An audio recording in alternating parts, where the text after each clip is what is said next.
¿Qué tal? Muy buenas noches, bienvenidos a Minuto 1 en la pantalla de C5N.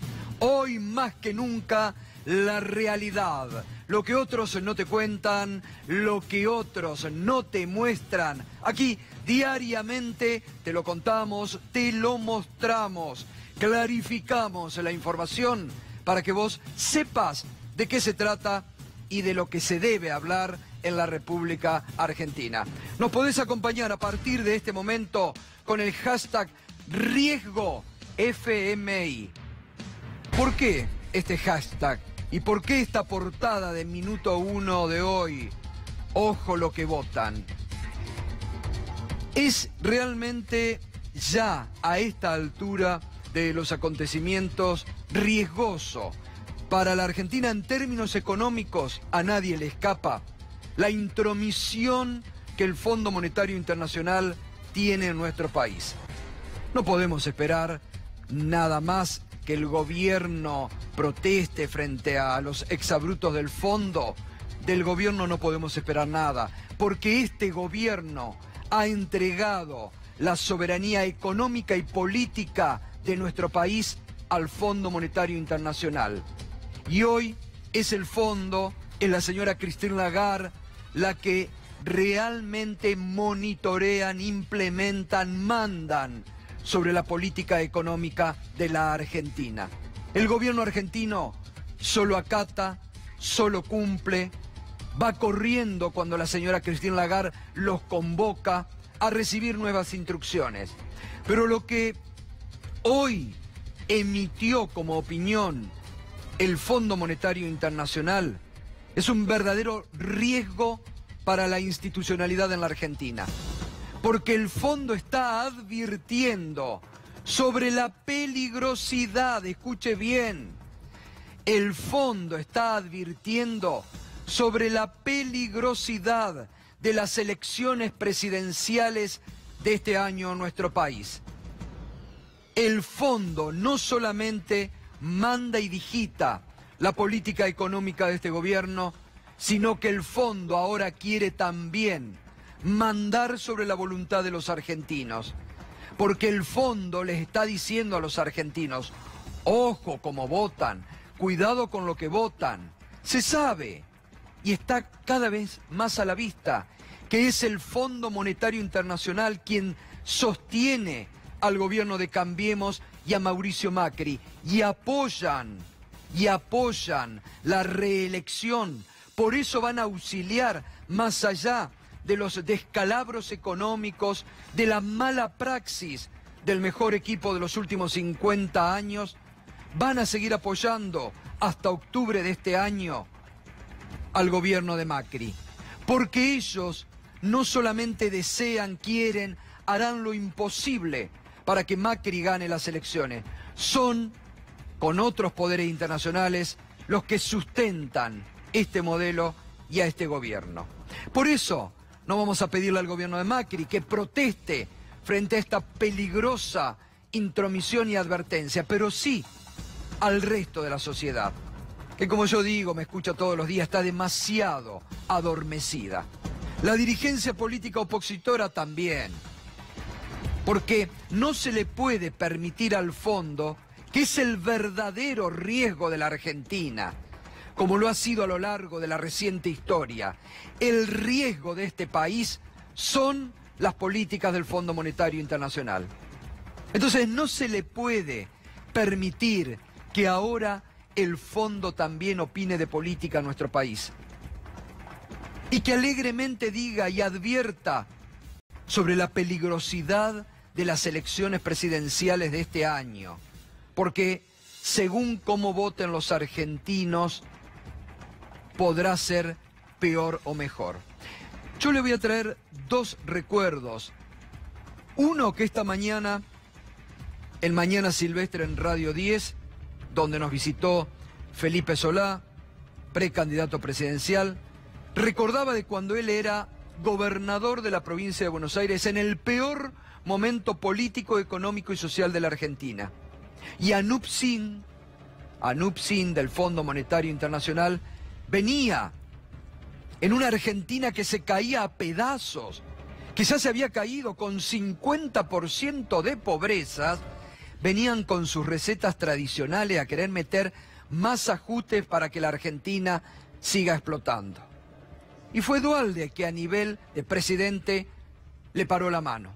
Y en la provincia de Buenos Aires hoy contaba Felipe Solá, cuando Anup Sin iba y les decía a Felipe Solá, siendo gobernador de la provincia, usted tiene que eliminar los patacones, mañana tiene que eliminar. Y Felipe Solá le decía, de ninguna manera vamos a eliminar los patacones, porque es lo único que mantiene activa la demanda y el comercio en estos momentos. Y el fondo insistía. Como el fondo le decía a Duhalde, no puede poner planes sociales. Y Duhalde dice, si no los pongo explota la Argentina. Y el fondo le decía, no puede poner planes sociales. Duhalde los puso. Y el otro hecho de nuestra historia fue cuando ganó Néstor Kirchner y vino el Fondo Monetario Internacional a Argentina con exigencias. Y Kirchner le dijo al presidente del Fondo Monetario Internacional, que era un alemán en esos momentos, mire, quiero que sepan que ustedes, los del fondo, hubieran deseado que en este lugar esté otra persona, pero el pueblo argentino me eligió a mí y yo voy a tomar las decisiones que mejor correspondan al pueblo argentino. Eso es tener conducción política. Hoy la Argentina ha perdido conducción política, ha perdido soberanía económica y política, y ahora el fondo pretende advertirnos, decirnos cómo debemos votar los argentinos, cuando el verdadero riesgo de la Argentina sigue siendo el fondo, que está dejando una bomba que le va a explotar al próximo gobierno y que va a causar seguramente, como lo causó en el 2001, desastres económicos, políticos y sociales en la Argentina. Por eso hay que estar en este año cada vez con todos los sentidos puestos. Y hay que ver, y la oposición no tiene que subestimar el poder de fuego que tiene el poder político, económico, jurídico de la Argentina de hoy para seguir manteniendo en el poder a los que ellos desean que mantengan el poder. Vamos, antes de ir a nuestro primer móvil de esta noche, a repasar esto que hoy dijo el Fondo Monetario Internacional, advirtiendo a los argentinos sobre cómo tienen que votar.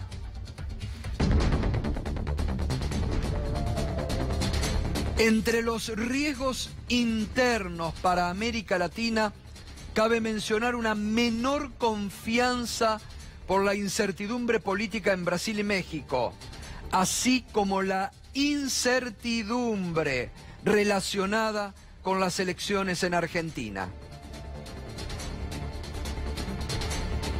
En Argentina, las elecciones generales que se realizarán en 2019 podrían reducir el apetito de reforma. Hubo una espiralización en el nivel general de precios que se vio a fin del año anterior, que dejó un punto de partida más alto.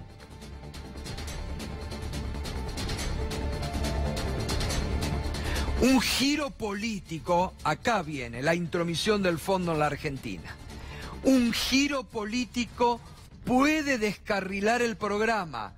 Un cambio importante en la dirección de política económica siempre ha sido un riesgo considerable.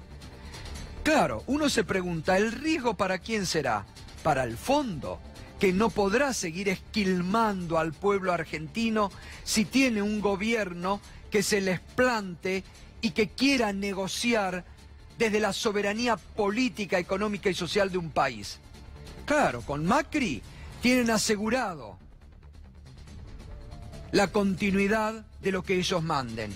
Con otro gobierno, seguramente no, cuando la conducción política sea retomada en la Argentina como se perdió hoy. Fernando, buenas noches, ¿cómo estás? ¿Qué tal, Gustavo? Buenas noches. Estaba pensando, ¿qué es la política económica, los riesgos que está hablando? Ya sabemos qué es lo que le pidió el FMI para que el gobierno discuta este año. La reforma laboral y la reforma previsional, la reducción de las jubilaciones, del haber previsional y la extensión de la edad para jubilarse, eso están arriba de la mesa, es lo primero que quiere ver el fondo.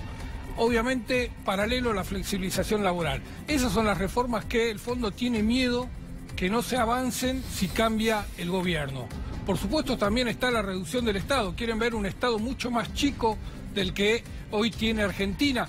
Y mirá que este gobierno ya lo ha reducido y ya le ha quitado incidencia o injerencia del Estado en la economía. El FMI quiere mucho menos todavía.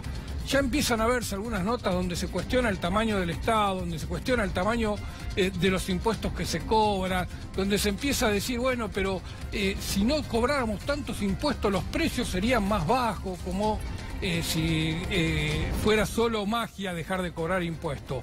Pero ahí está lo que pide el FMI, seguir avanzando en estas reformas pro mercado liberales como hicieron en Grecia. Ese es el espejo donde uno siempre tiene que mirarse para saber qué es lo que va a venir de la mano del FMI. No, y además lo que aquí no hay que olvidarse es la deuda tremenda que va a dejar el fondo en la Argentina, porque claro, el fondo se quiere asegurar que Macri le siga pagando el año próximo, renovando intereses y todo, siguiendo esquilmando, porque ya el año que viene, ¿cuánto ya lleva prestado el fondo al gobierno de Macri? Sí, no quiere que le devuelvan el fondo, ¿eh? Bueno. Quieren seguir prestando, bueno, en la medida que siguen prestando. Pero quieren seguir en su negocio. Exactamente. Quieren seguir en su negocio, les importa un bledo cómo quede el pueblo argentino, porque ya lo ha demostrado.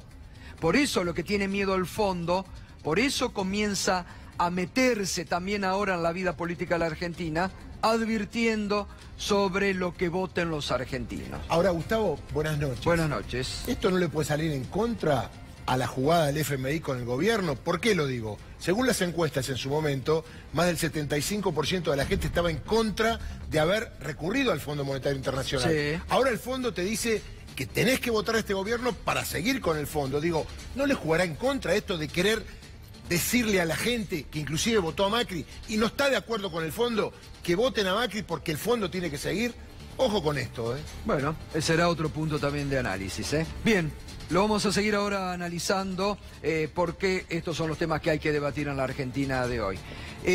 La preocupación, usted sabe, hoy, durante el 2018, lo que más ha crecido en precios de alimento es el pan.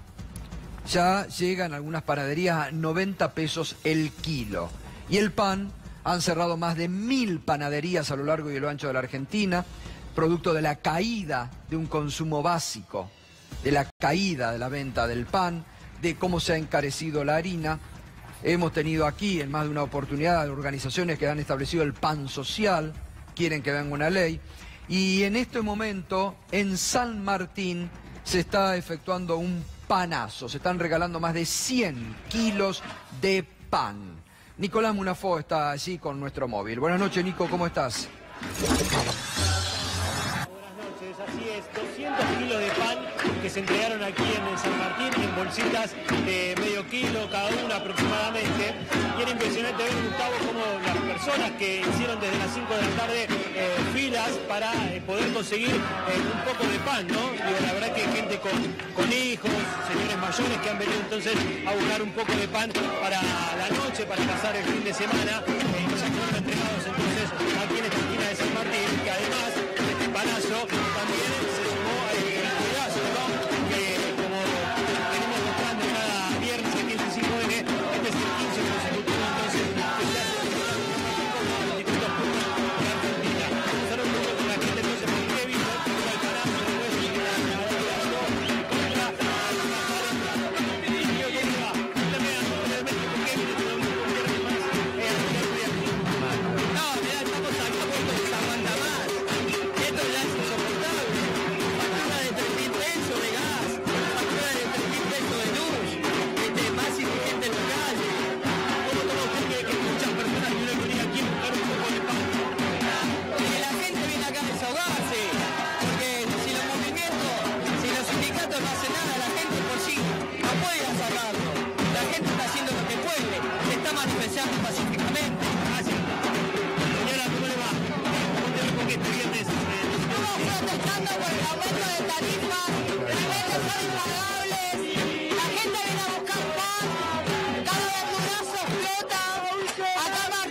combatirse, se sufre mucho el cierre de las pymes.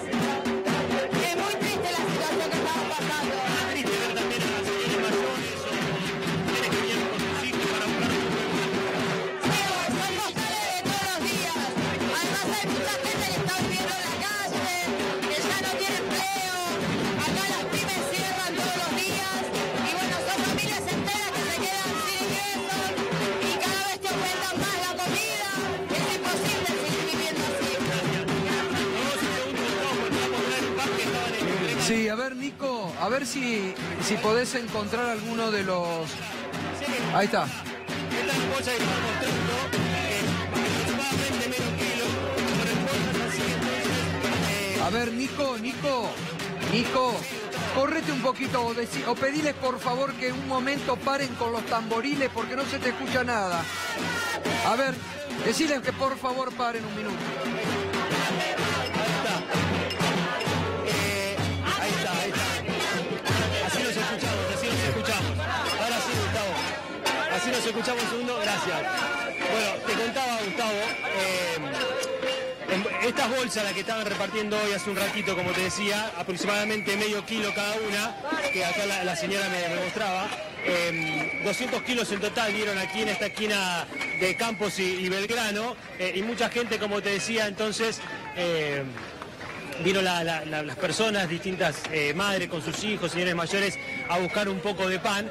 Como te decía, ya fueron entregados los 200 kilos en bolsitas, como decía, de 500 gramos. A ver, que la señora te diga a ver por qué fue a buscar la bolsita con el pan. Lo que pasa es que hay mucha gente que no puede comer, no accede ni a lo mínimo y necesario de las cosas. Entonces, escuchame una cosa, ¿cómo puede ser que un kilo de pan te venden a 60, 70, 80 pesos? No puede ser, esto ya no da para más. La luz, el gas, a mí me vino los otros días 4.000 pesos de gas. Si yo no le saco al medidor la foto y voy al reclamo, lo tenía que pagar. Y me estaban cobrando de más, me estaban cobrando 5.000 kilowatts de más. Porque hacen lo que quieren. Entonces no puede ser, esto hay que pararle la mano a este tipo, porque este vino por todo, ¿sabes? Porque ya vino con un plan. Muchas personas como usted también vienen a buscar pan, digo. Sí, no, yo lo agarré porque me la dio el chico, pero hay mucha gente que necesita más que yo, pero hay gente, jubilados, pensionados, abuelos que andan en la calle recogiendo de la basura para comer. Hay mucha gente así, y eso él no lo ve. Gracias. No, de nada. Bueno, esto pasa entonces aquí, Gustavo, en San Martín, aquí en la peatonal, el Palazzo y también el Río. Gracias, Nico, gracias. Volvemos en cualquier momento en San Martín porque justamente, como bien dice nuestro colega, se juntan, ¿no? Estos 200 kilos de pan que han regalado, que como se ha vivido aquí en distintas plazas cuando regalan la verdura, la gente que desde temprano va a buscar una bolsita porque muchos no pueden comprar. Van a buscar el pan porque muchos no pueden comprar y ahí, bueno, ya también se suman los reclamos por el tarifazo impagable. San Martín es una de las ciudades donde mayor pérdida de pymes ha tenido. En otro tiempo se hablaba de la capital de las pymes. Ha tenido, esta noche va a estar Gabriel Catopodi, vamos a hablar seguramente de este tema con él, porque ha perdido ya mucha capacidad de pequeñas y medianas empresas. Vamos a otro tema. Usted sabe que el Papa Francisco está en Panamá. Como nunca, desde el gobierno argentino y desde algunos medios que acompañan al gobierno en la prédica, en el relato cotidiano, han lanzado y siguen lanzando una campaña feroz contra el Papa Francisco. Feroz. Pocas veces se ha visto que a un papa, a un dignatario eclesiástico, se lo ataque de la forma en que desde el gobierno, los trolls y los medios amigos del gobierno atacan a Francisco. Y desde que llegó a Panamá, le están exigiendo desde los medios argentinos, como le exigen al gobierno o le exigen a la justicia que cumplan con el deseo de ellos, le están exigiendo al Papa definiciones sobre Venezuela. Y el Papa, que tiene desde hace tiempo, hay que seguir su prédica contra el neoliberalismo, cómo el Papa se viene enfrentando también a Estados Unidos, ha revalidado los conceptos de la patria grande desde Panamá. Ayer, por ejemplo, cuando llegó, habló y puso este concepto que hoy prácticamente se ha perdido en manos de la derecha, pero que volvió a poner el Papa sobre el tapete, el concepto de la patria grande. Comienzo mi peregrinación en este histórico recinto donde Simón Bolívar, como lo acaba de recordar el señor presidente, afirmó que si el mundo hubiese de elegir su capital, el Istmo de Panamá sería señalado para este augusto destino. Convocó a los líderes de su tiempo para forjar el sueño de la unificación de la patria grande. Convocatoria que nos ayuda a comprender que nuestros pueblos son capaces de crear, forjar y sobre todo soñar una patria grande que sepa y pueda albergar, respetar y abrazar la riqueza multicultural de cada pueblo y cultura. Y así también desde Panamá, el Papa mandó un mensaje a Estados Unidos y a la política de Estados Unidos hacia América Latina.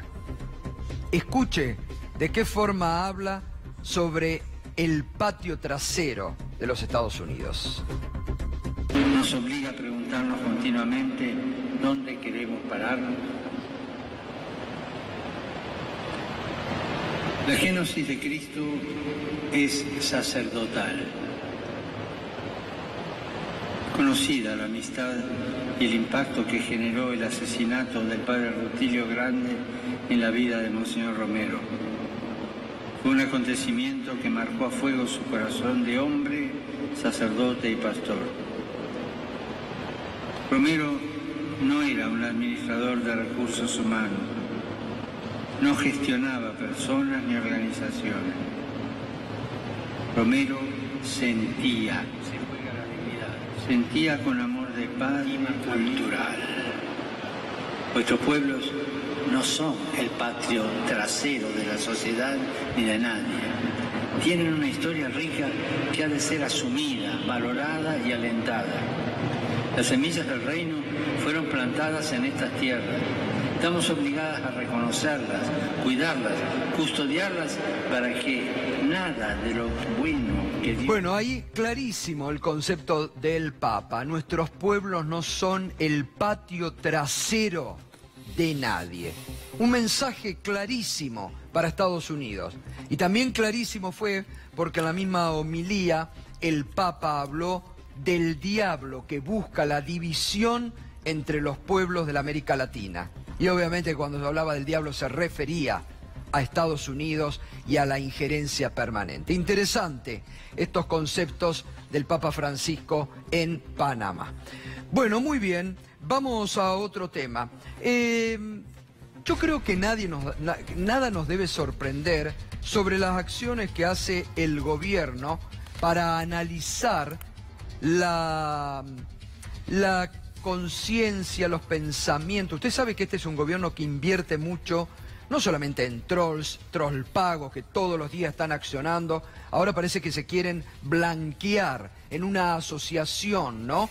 Porque les molesta que los denominen trolls, entonces ya han hecho un asado, han quedado tan expuestos que ahora se quieren blanquear. Pero el gobierno invierte mucho en el análisis de la sociedad, en el manejo de la sociedad, busca manejar conciencia y todo tiene un porqué en el reino de Durán Barba, que es el gran creador del PRO, del pensamiento y de cómo se meten en la vida cotidiana los argentinos. Por eso, lo que te vamos a presentar, que puede merecer risas, no genera risa. La encuestadora de Jaime Durán Barba, su último trabajo en la Argentina, ¿sabe qué fue? Y hurgó entre los argentinos una encuesta sobre brujas, fantasmas, esoterismos. Y sobre esto le preguntó a los argentinos. Aunque no creas, pero también, si lo hace Durán Barba, con algún objetivo lo debe hacer, ¿no? Mirá, vamos, la última encuesta de Jaime Durán Barba. Para esto cobra Jaime Durán Barba.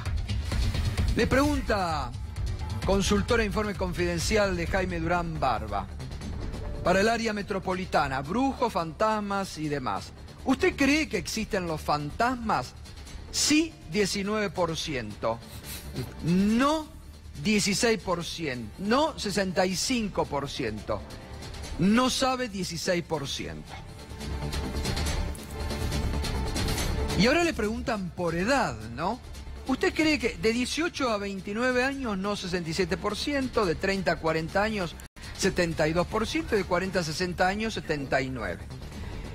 El sí va de 18 a 29 años 30%, de 30 a 40 años 24% y de 45 a 60 años 20%. No sabe 3%, 4% y 1%. Gato querido. Sí. Esto es joda, ¿no? ¿Cómo? Es joda esto. No, esto es lo que hace Durán Barba. Voy a llamar a los cazafantasmas para el 19%, porque si hay... esto no se puede creer, ¿no? Y Así bueno, estamos pero en Argentina. vos sabés Y cómo son las brujas. Pero esto es, claro, que no las hay, pero que las hay, las Yo hay. no creo en las brujas, Claro. pero que las hay, las hay. Pero esto es lo que Jaime Durán Barba le consulta a los argentinos. Vos fíjate que es parejo por edad, ¿eh? Sí. Se mantiene más o menos la misma proporción. Lo en lindo los dos sería casos. después a ver para qué los usa, ¿no? Bueno, a ver, ¿cuál es la otra pregunta? ¿Usted cree en la brujería? Sí, 19%, no sabe, 16%, 65% no sabe. Uno supone que va a trabajar sobre ese 19%, ¿no? O el 16%, porque en realidad le está saliendo medias adversas las encuestas, ¿no? Salvo que haya alguna, digamos, algo escondido detrás de las preguntas, ¿no? Bueno, ahí está. Esta es la última encuesta de Jaime Durán Barba. Aunque a Darío Villarruel le cueste creerlo, pero en esto invierte también en las encuestas de opinión que hace Jaime Durán Barba en nuestro país. Ni ¿eh? López Rega hizo esta encuesta, ¿eh? ¿Cómo? Ni López Rega hizo esta encuesta de brujo, ¿eh? Está claro. Ahora, Gustavo, eso demuestra una vocación por conocer al electorado Y claro. mucho más profunda Pero que bueno, cualquier a otra eso fuerza voy. política, ¿no? Pero a eso voy.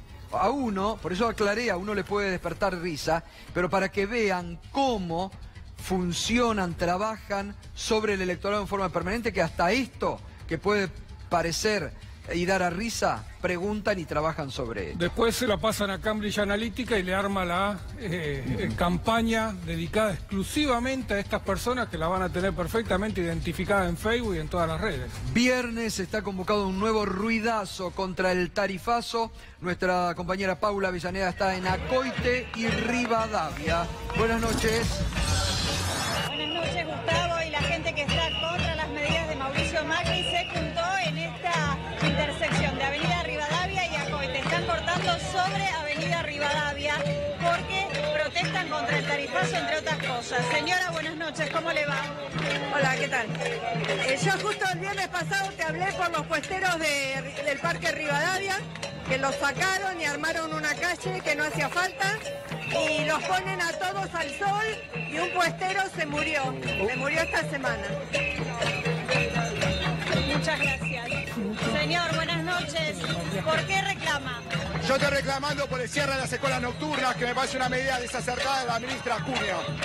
Creemos que la educación no es un negocio y la señora ministra desea cerrar las escuelas porque considera que hay pocos alumnos. Muchas gracias. Señora, buenas noches. ¿Cuál es su protesta? Más que mi protesta es mi dolor. Ayer murió uno de los puesteros que fueron desalojados y que fueron expuestos al sol sobre la calle Rivadavia. Fue un día de muy alta temperatura. Este hombre, padre de familia, con el estrés de no saber si va a continuar teniendo su puesto, con las inspecciones que a diario pasan, con no tener luz eléctrica, o sea que no pueden tener internet, no pueden calentarse un mate. Este hombre murió de un infarto. Gracias. Escuchábamos, los motivos son diferentes, algunos contra el tarifazo, otros contra otras medidas, pero todos están aquí, en la calle Acoite y Avenida Rivadavia. Muchas gracias, Paula. Volvemos en cualquier momento, también en otros puntos de la ciudad y también de la provincia de Buenos Aires. Había mucha expectativa hoy, ayer Darío lo comentó, usted sabe que en la causa de las fotocopias las pruebas se les van cayendo. Esto es lo que hay que decir. Las denuncias, que no hay que olvidarse, las denuncias que hicieron abogados importantes como Mariano Cunio Libarona, sobre el guión que armaban para que algunos declaren, para que mientan, para que armen una historia. Esto también lo denunció el abogado Silvestroni. Y eso ha quedado a la luz. Y todos los días te los cuentan. Vimos ya cómo el propio periodista Carlos Pagni reveló, anticipó otra de las maniobras de Comodoro Pi cuando presionaban desde la Exide a Campillo y la inteligencia y los servicios se metieron para tratar de relacionar al ex secretario de la presidenta Isidro Bounini y decían, Campillo tiene la justa, Bounini va a dar datos importantes. Se les cayó Campillo porque no aportó nada, Bounini no aportó nada, desmintió todo y ahora van en busca de la viuda del ex secretario de Kirchner, Muñoz, muerto. Mira dónde tienen que ir a buscar. Y hoy ya vienen anticipando hace 2 días que algo va a decir, pero resulta que no dice nada. ¿Qué pasa, Darío Villarroel, que no dice nada? Bueno, dice cosas, pero ella ya declaró el 24 de octubre cuando se presentó espontáneamente, porque recordemos que estaba en el exterior, volvió, se presentó, declaró, debió haber quedado en libertad, sin embargo, la detuvieron, le dictaron la prisión preventiva por aparentemente una estructura de lavado de dinero con testaferros vinculado a su marido, Daniel Muñoz, que falleció. Fue sobreseído en la causa, obviamente, por Claudio Bonadío, porque, claro, no se puede defender. A raíz de eso fue detenida, pidió su excarcelación, le dijeron que no, la Cámara le dijo que no, y bueno, aparentemente comienza el proceso de ablandamiento, entre comillas. ¿Podés aportar algo? Hay mensajeros que van a Ezeiza a través de algún allegado, dice, algún dato que quieras dar y por ahí te vas en libertad. Bueno, la persona arma alguna historia, la frase mágica es Cristina Fernández de Kirchner, porque ya Néstor Kirchner no alcanza, porque también está muerto. El tema de que esos bienes podrían ser del matrimonio presidencial en su momento, algo que ella no dijo. Ahora, Darío, yo te voy a preguntar desde la ingenuidad y desde la ignorancia, directamente te lo digo.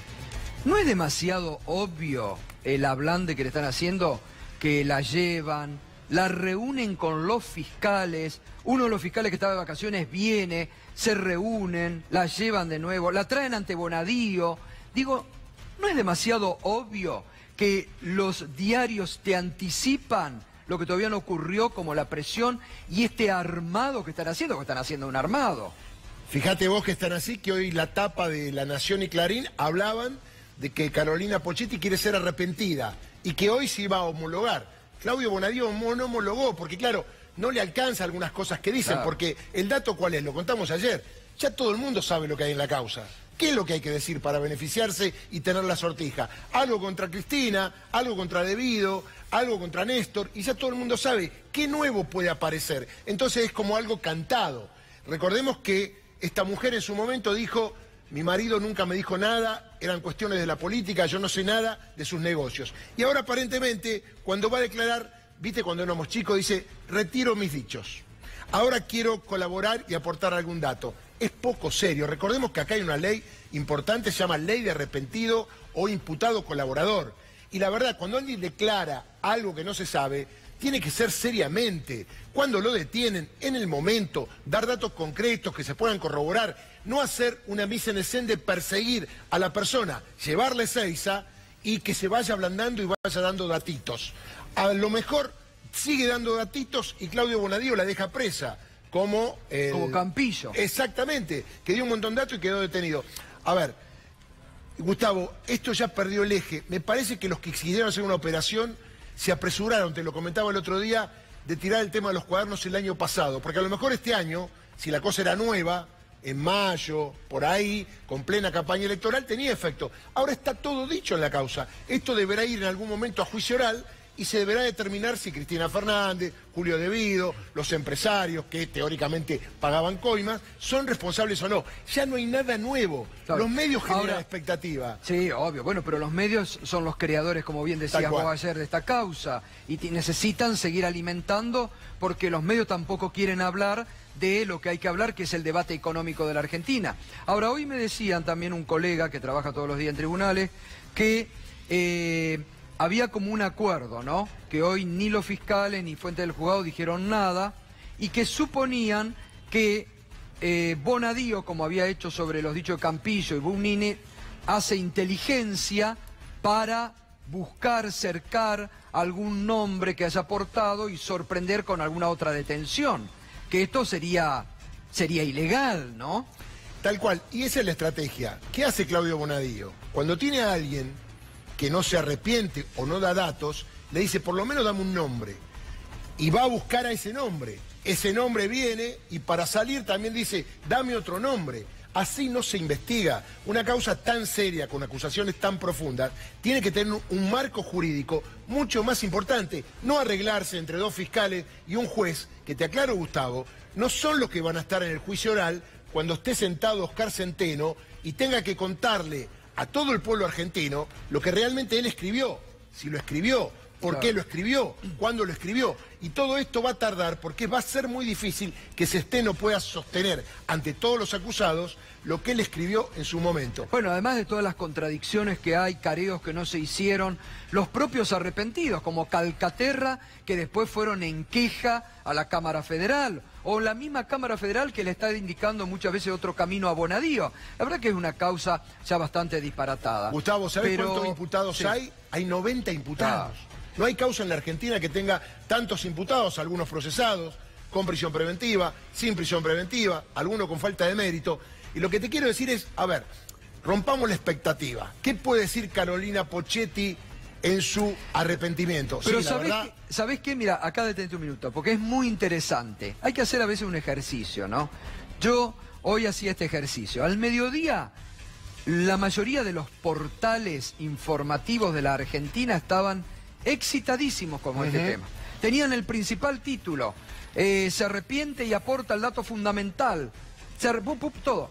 A las 3 de la tarde había desaparecido el tema, no encontrabas una línea, como que si alguien había dicho, muchachos, son muy obvios, saquen el tema, nos están dejando al descubierto. Desapareció el tema.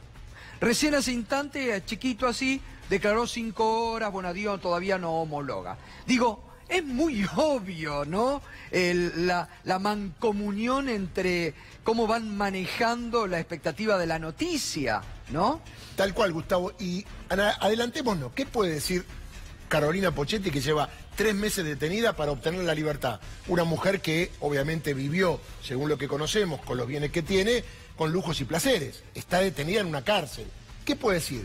Cualquier cosa que diga y le sirva en la causa, después si mintió o no, ¿a quién le va a importar? El tema es lograr la libertad y después caminar para adelante. Pero lo que te quería decir, a ver, usted que me está mirando, ¿qué sorpresa puede tener? A ver, que Pocchetti diga, sí, la verdad que los bienes son de Néstor Kirchner y de Cristina.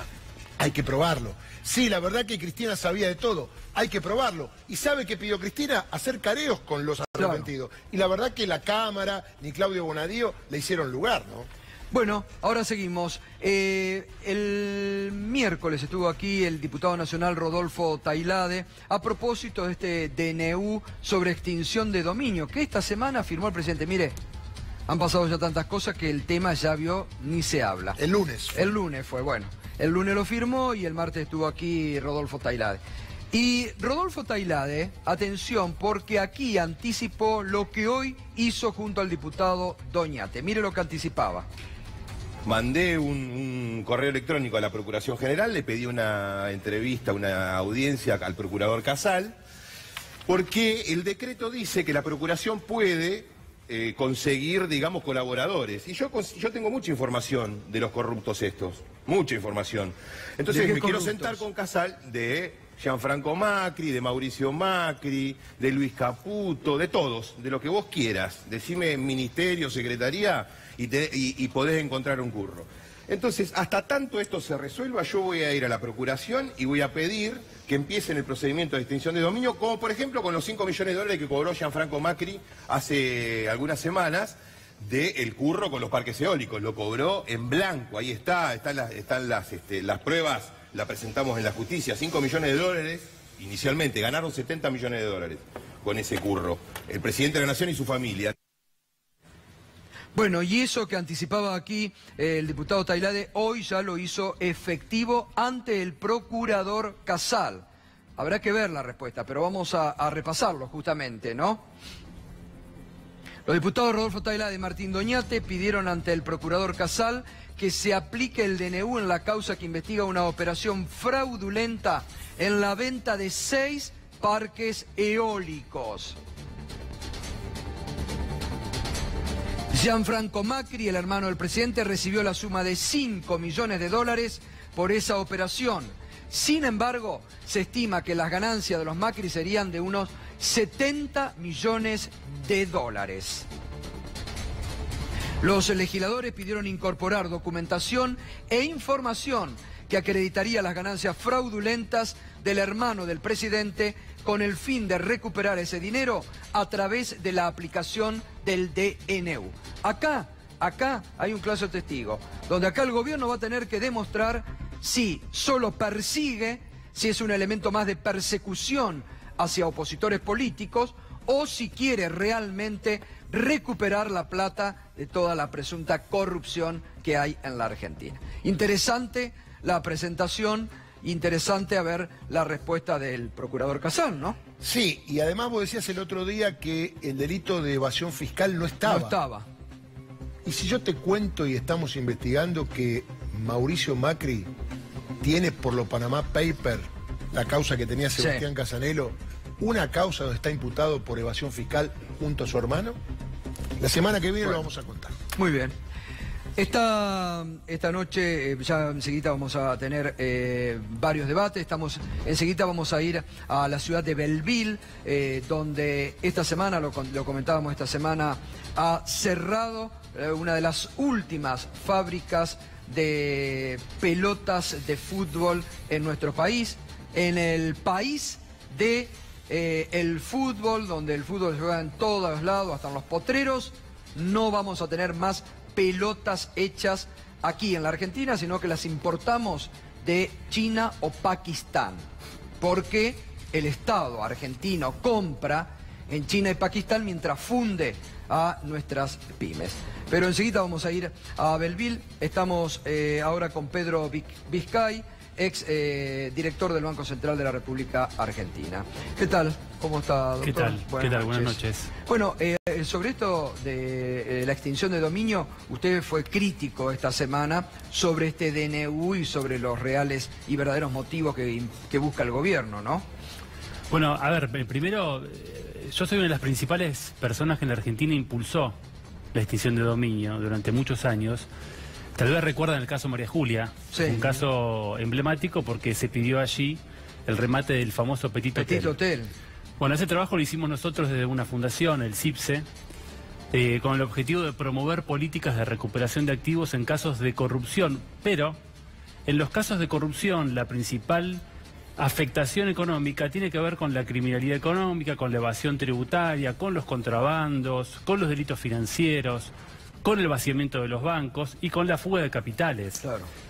Y lo que muestra este decreto es que casualmente el presidente, además de elegir la vía del DNU, que es inconstitucional desde todo punto de vista, porque además ingresa sobre una zona reservada que es la materia penal, y esto es una materia penal, lo hace dejando de lado los delitos que afectan al orden económico, como es la evasión, los delitos financieros, y esto no es casual. También, ¿no? Y el contrabando. Esto no es casual. Nos preguntábamos por qué justamente Macri deja afuera la evasión fiscal y el contrabando, ¿no? Porque lo que hace el presidente, por eso yo reafirmo la figura y la necesidad política de crear un sistema de extinción de dominio en la Argentina y de decomisos no penales, pero lo que hace el presidente es establecer un sistema de confiscación inconstitucional de bienes con motivos políticos. Es casi como lo que hacía la dictadura. Esto es como lo que hacía la dictadura y como lo que se prohibió en la Constitución del 53 cuando se discutía la suma del poder público. Esto es un claro reflejo de un sistema colonial, donde un determinado dirigente político que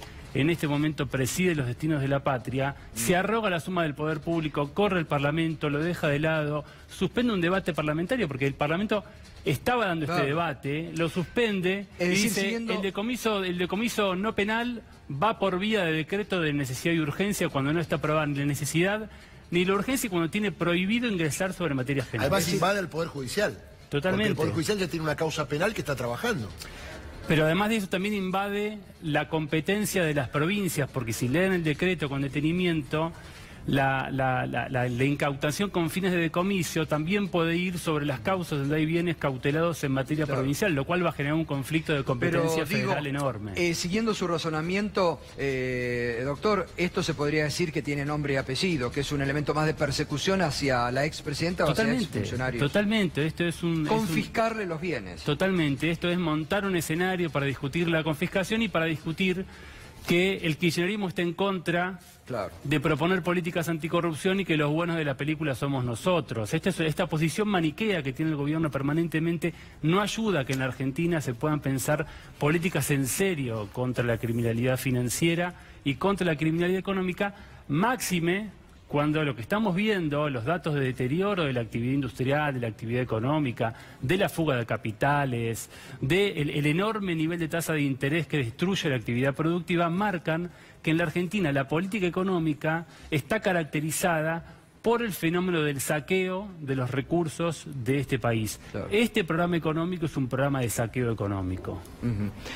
¿Cómo le cayó hoy las advertencias del Fondo Monetario Internacional que dicen cuidado con lo que votan este año, no se vayan a desviar de las reformas necesarias en la Argentina? Bueno, es lamentable porque marca una vez más que la Argentina está atravesando un proceso de derrota institucional muy profundo, un derrumbe que está haciendo de nuestro país una colonia financiera.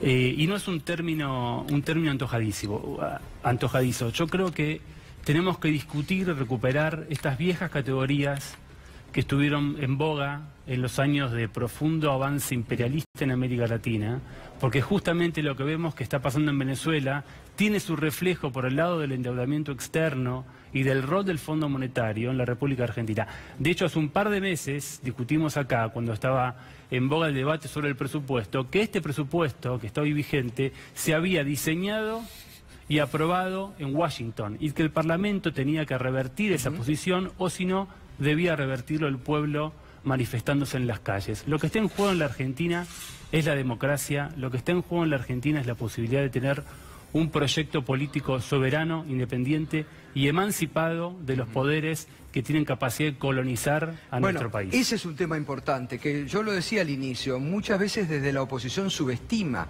el poder internacional que también sustenta este gobierno, porque esta advertencia del fondo no solamente es una intromisión, es peligrosa, porque dice, cuidado con lo que voten, nosotros vamos a depende de lo que ustedes voten, vamos a ver qué pasa con la Argentina.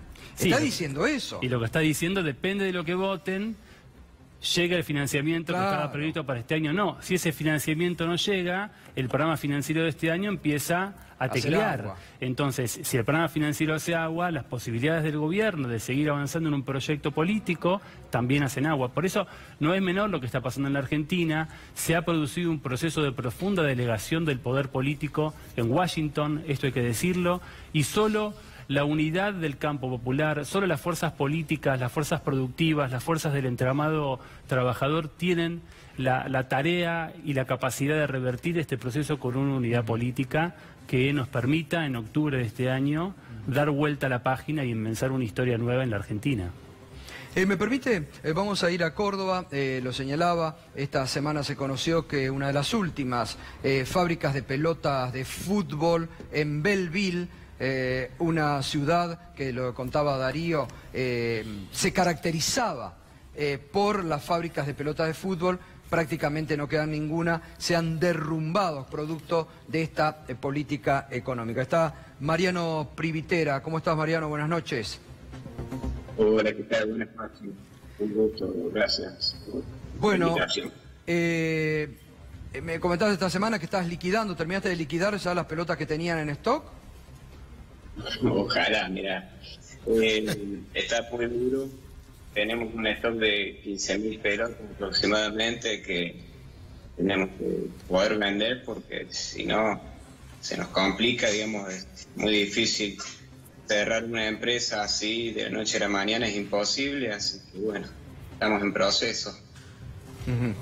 Vos me comentabas esta semana que ustedes se ven obligados porque ya ni el Estado les compra, que YPF compró más de 3 millones de pelotas a China y a Pakistán y que ni la AFA les está comprando pelotas de fútbol a ustedes, ni a otra fábrica que había ahí en Belleville, ¿no?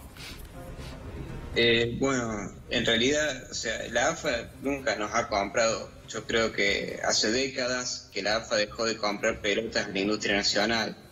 A lo que a nosotros realmente nos desbasta y nos destruye el mercado son las ya más de 2 millones de pelotas de fútbol que entran de la mano de la petrolera YPF, todas importadas de países como China y Pakistán.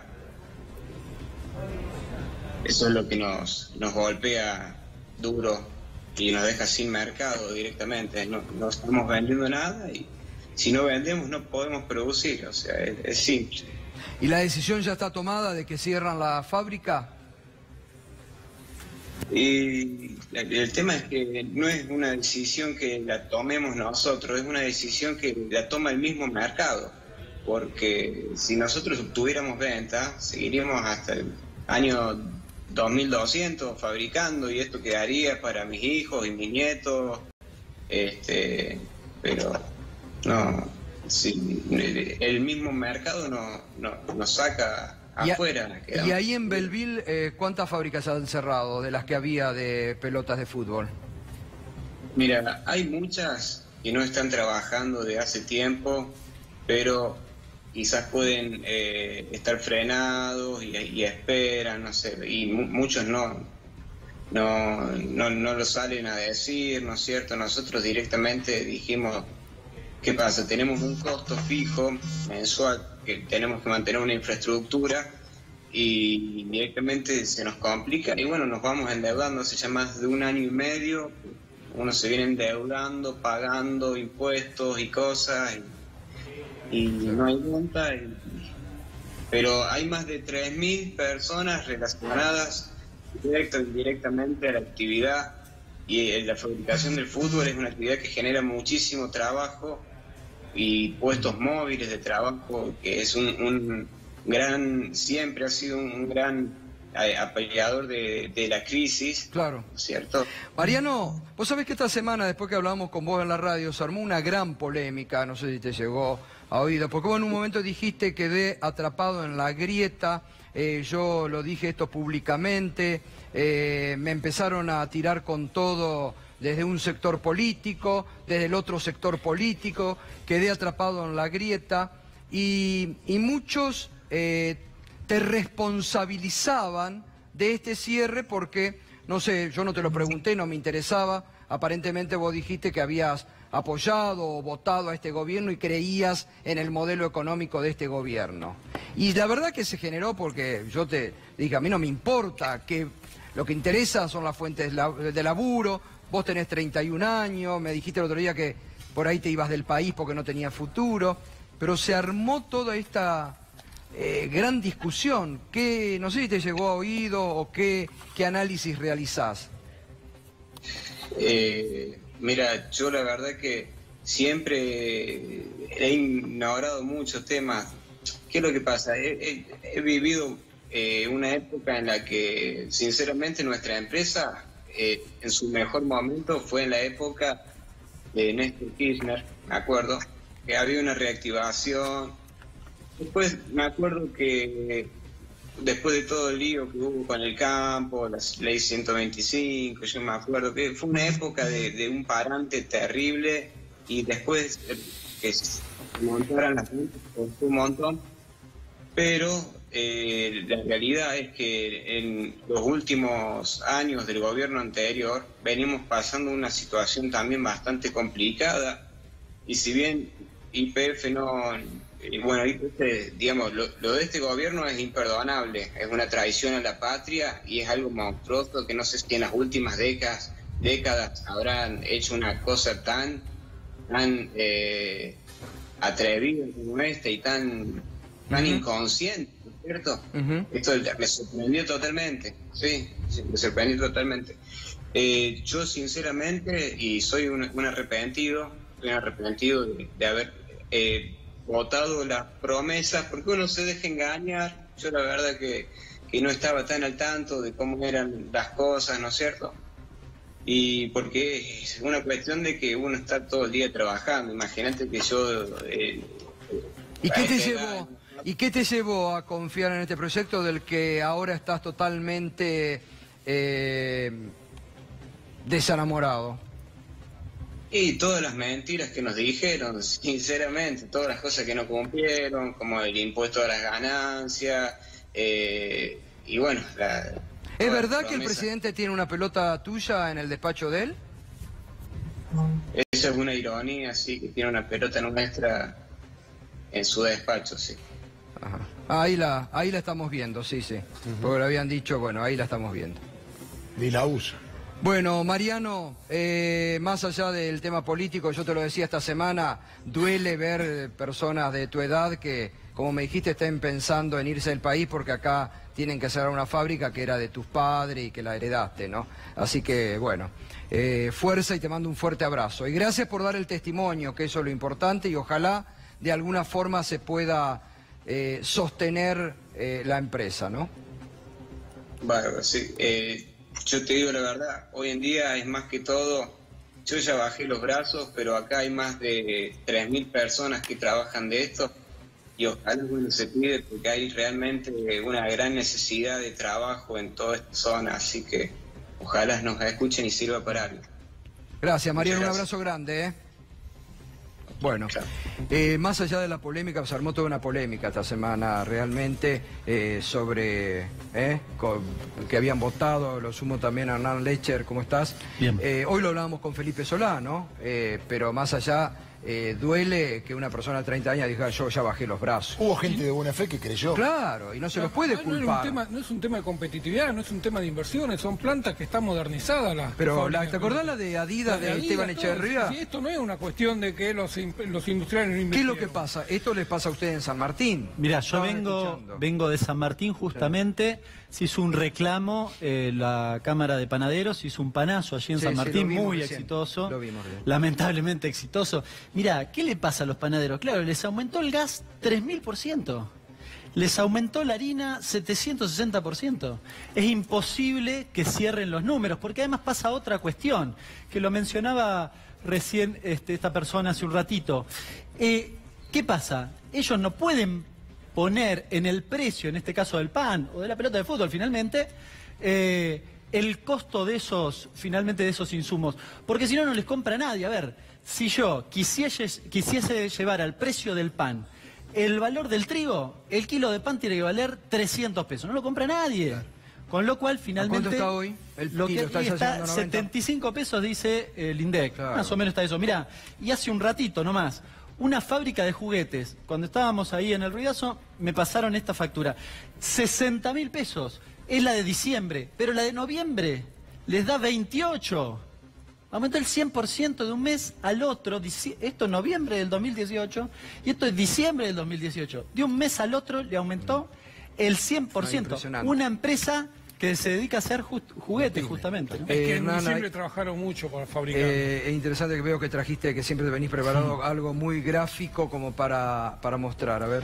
No, un resumen de la semana. Yo sé que lo han estado trabajando, pero la verdad que todo esto pasó en la última semana, ¿eh? No es que hay que irse para atrás. La caída en la venta de supermercados, 12,5 respecto del mes de noviembre del año pasado. La actividad económica, que también cayó y que se espera lamentablemente en el 2019 vaya para abajo. La canasta básica, que aumentó 53,5 contra, bueno, ingresos que, a ver, los jubilados 28,3, los trabajadores alrededor del 30, ¿no? Fíjate el aumento exponencial de lo que tiene que ver con la canasta. La fuga, 27.230 millones de dólares fugados en el transcurso del 2018. El déficit financiero de lo que nos habían hablado tanto apenas se redujo 5,2, porque bueno, lo que sucedió fue que aumentaron los intereses y se redujo el déficit primario. Y finalmente una cosa que no se dice mucho, el aumento de los ingresos del año pasado, 30,2, muy por debajo de la inflación, incluso de la inflación promedio. Esto es un gran problema para el gobierno porque es una cosa que suele ocurrir cuando te asesora el Fondo Monetario, que te pide ajuste, cuando terminaste de hacer el ajuste te das cuenta que te cayó la recaudación y que el ajuste no fue suficiente y tenés que hacer más ajustes, ¿no? ¿Y las proyecciones para este año en precios de alimentos y todo, cómo viene? Bueno, en general las consultoras están hablando de alrededor del 30% de la inflación. Es muy conocido que el gobierno ha planteado que los precios regulados aumentan absolutamente todos. Hay que ver finalmente cómo administra el tipo de cambio y si eso tiene impacto sobre todo en el segmento de los alimentos. Ahora yo digo, si la inflación es del 30%, ¿cuánto tienen que ser las paritarias para recuperarlo del año pasado? 50% de el piso. El mismo ¿no? fondo hoy ya cambió la previsión de inflación para Argentina, ¿no? Sí, dice que lo va a hacer en febrero. En febrero es la revisión de los últimos 2 meses del acuerdo, del cumplimiento del acuerdo. Así que en febrero van a hacer la revisión y ahí dice que van a reestimar la inflación que esperan para 2019. Dice que va a ser más alta, que el cierre de 2018 fue más fuerte, más alta la inflación de la que esperaban, que por lo tanto creen que este 2019 va a superar el 20%. El fondo dijo además una cosa, dijo, ojo porque hay elecciones, y entonces tienen miedo de que no vaya a ser que pongan un poco más de plata en el bolsillo de los trabajadores, ¿no? Un escándalo. Gracias Hernán, gracias. Pedro, muchas gracias, como siempre. Gracias a vos. Muy claro, como siempre. Pausa y enseguidita cuando volvamos te vamos a hacer un muestreo del ruidazo en distintos puntos de la ciudad de Buenos Aires y de la provincia de Buenos Aires, nuevo ruidazo. Enseguidita también va a estar aquí con nosotros Alicia Castro, ex embajadora argentina en Venezuela, también en el Reino Unido, para hablar de cómo cierra esta semana en Venezuela y vamos a seguir analizando la actividad económica. Vamos a seguir debatiendo sobre economía, un tema que el gobierno no quiere hablar.